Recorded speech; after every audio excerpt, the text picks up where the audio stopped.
Every single video you love has one thing you barely notice: the music underneath it. And here's the problem: good background music has always been the most annoying part of production. Stock library subscriptions cost hundreds of dollars a year. Free tracks get copyright claims, and the free royalty-free playlists everyone uses. Your video ends up sounding like 10,000 other videos. But in 2026, AI music generation finally crossed the line from novelty to genuinely professional.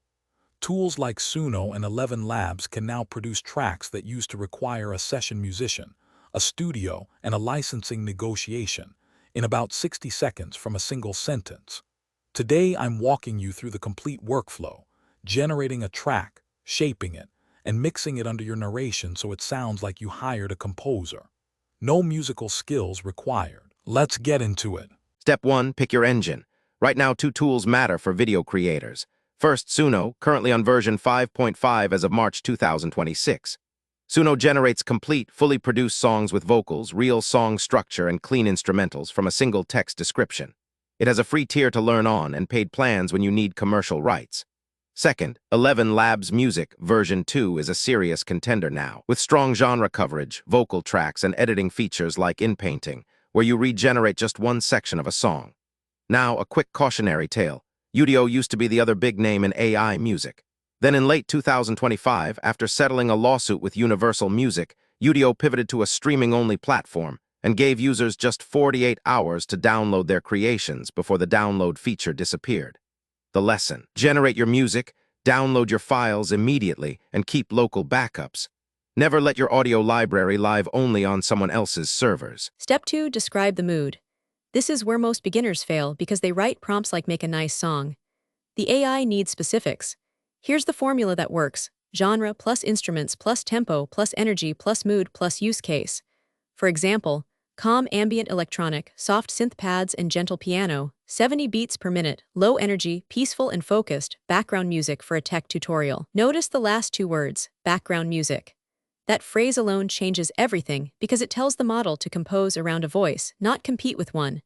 And always write instrumental only, unless you want a random AI vocalist belting over your product review. Match the mood to your content. Warm acoustic for stories and vlogs, ambient electronic for tech and tutorials, subtle strings for emotional pieces, and something with actual pulse for intros and montages. One sentence, thoughtfully written, is worth more than a vague paragraph. And keep a little note file of prompts that worked.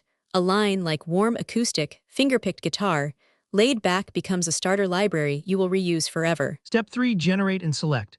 Don't marry the first track the model gives you. Generate at least 4 variants of the same prompt and listen to them back to back. You'll notice differences in energy, instrument choices, and structure within seconds. What are you listening for? 3 things. First, a clean intro. You want a section that starts gently because you'll be fading in over it.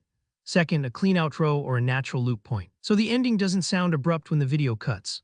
Third, artifacts. AI music can occasionally produce warped vocals or a drum hit that stutters. On instrumentals, this is rare, but catch it now, not in the edit. If a track is perfect but too short, use the Extend feature in Suno or the inpainting tools in 11 Labs to grow it. Select your winner, download the highest quality file available, and move on. Pro tip: rename your downloads immediately with a naming convention like mood, tempo, and date. Future you, knee-deep in final edits, will be grateful. Step 4. Shape the track. Raw AI output is close, but it's not edit-ready. Open the file in a free audio editor. Audacity is perfect for this. First, trim the track to a section that loops cleanly. Find a musical phrase that starts and ends on the same beat, cut it, and if your video runs longer, loop that section. A well-chosen loop is invisible to listeners. Second, add fades. A 1-second fade in at the start, and a 2 to 3 second fade out at the end of the video.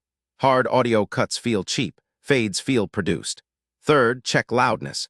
YouTube normalizes audio to around -14 LUFS. If your music is way hotter than that, it'll get pulled down and can pump weirdly. Normalize your track once, save it, and reuse it.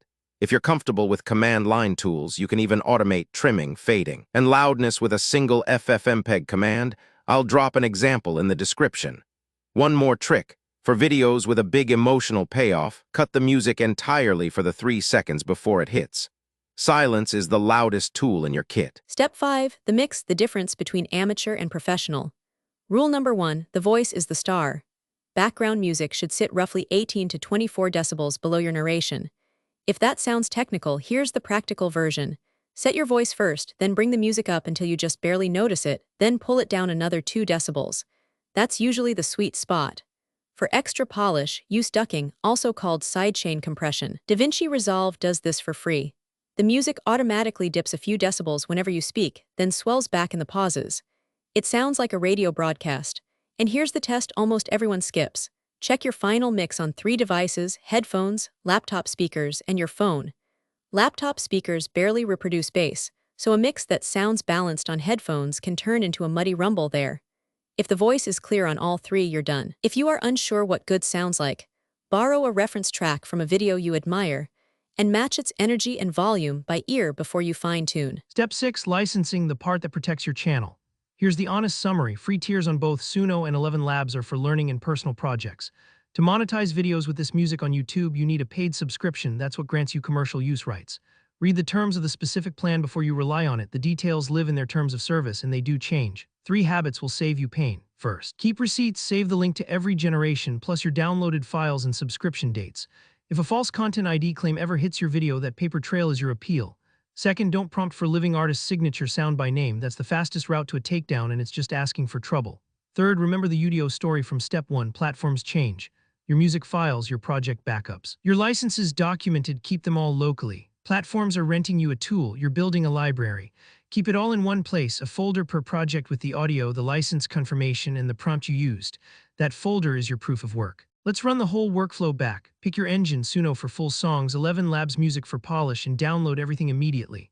Write one specific mood prompt with the background music and instrumental flags. Generate several variants, pick the one with clean edges. Shape it, loop, fade, normalize. Mix it well under your voice and test on 3 devices. And lock down the licensing with a paid plan and a paper trail. That's a professional music bed for the cost of 1 month of a stock library subscription, and it's uniquely yours. Your videos get a soundtrack that no other channel on earth shares. That is a real edge. Go use it. If this saved you from one more generic stock track, subscribing is the easiest way to say thanks. We publish practical AI workflows like this twice a day. And tell me in the comments, what's the mood of the video you're making right now? I read everything. Thanks for watching. I'll see you in the next one.